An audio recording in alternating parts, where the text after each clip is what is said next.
Ce qui unifie toute notre production et toutes nos collections, c'est donc l'illustration contemporaine. Et on pourrait dire ce qui nous intéresse, c'est parce que c'est très ouvert, très large dans les styles.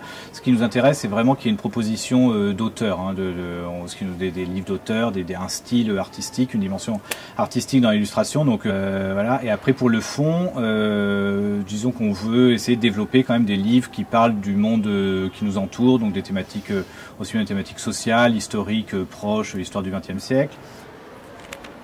Nous, on est juste deux pour faire tourner la maison, on est juste deux, donc aussi bien pour la partie production, qui est le cœur du métier, que la partie gestion, administrative, commerciale. Donc on est multicasquette et les journées elles sont très variables selon les priorités.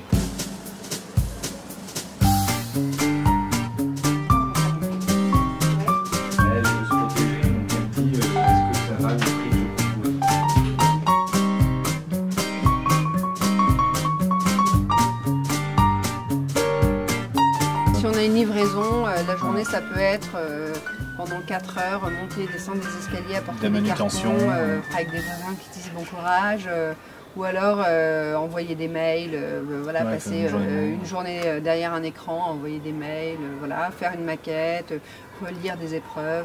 Parce que c'est vrai qu'on a un peu des journées comme ça très rythmées. Et on essaie toujours de se préserver des moments, et puis on en a besoin de toute façon pour faire les livres. C'est ce qui est le plus difficile finalement, je trouve, à trouver, quoi, ces moments-là. Ça c'est un peu le parce qu'on est quand même sur un rythme très soutenu tout le temps. Ouais.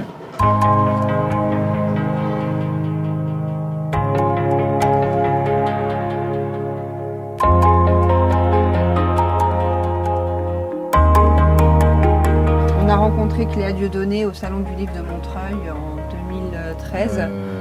2013. Elle est arrivée avec un tout petit morceau de papier plié dans sa poche et elle nous a, elle a discrètement, timidement dit à Guillaume qu'elle avait un projet jeunesse en poche. Au départ c'était une application, mais elle avait aussi l'idée d'en faire un livre, donc voilà, le livre en question, qui avec un système de reliure un peu particulier où les pages sont repliées sur elles-mêmes. Et le principe de reliure fait qu'on a quand même un texte qui est en vis-à-vis de l'image qui est révélé à chaque fois qu'on tourne une page, entre guillemets, parce que c'est pas vraiment une page, mais...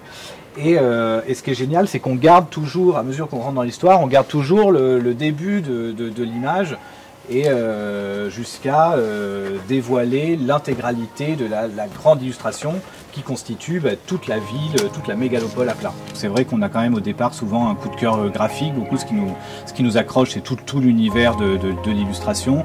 Il y a quelque chose d'instinct on préfère, c'est que l'auteur et l'illustrateur soient la même personne, parce qu'on trouve qu'il y a une force dans le texte et le dessin, un lien beaucoup plus évident. On va aller chercher parce qu'on aime l'univers graphique, le style, et on essaie de construire avec eux, donc c'est vraiment un travail aussi collectif, c'est ça qui est passionnant de faire le métier d'éditeur, où on vient, on se rencontre et on essaye de construire ensemble un projet de livre autour de leur univers graphique, quoi.